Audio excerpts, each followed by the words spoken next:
আমার ভাইরা, আমাদের জীবনে যা কিছু ঘটে তা ঈশ্বর দ্বারা পুনর্নির্ধারিত। উদাহরণস্বরূপ জিরেমীয় 33 অধ্যায় 16 পদ, এটি নিম্নলিখিত বলা হয়েছে, সেই সকল দিনে জিহুদা পরিত্রাণ পাইবে, জেরুজালেম নির্ভয়ে বাস করিবে, আর সে এই নামে আখ্যাত হইবে।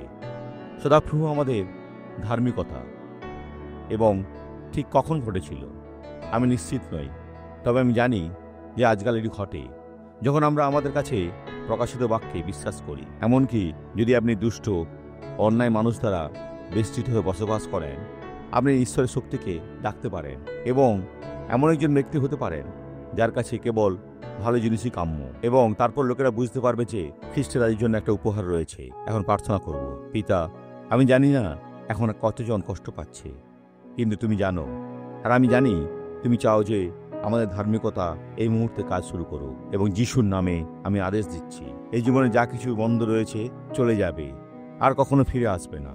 যিশুর নামে ঈশ্বর আপনার মঙ্গল করুন।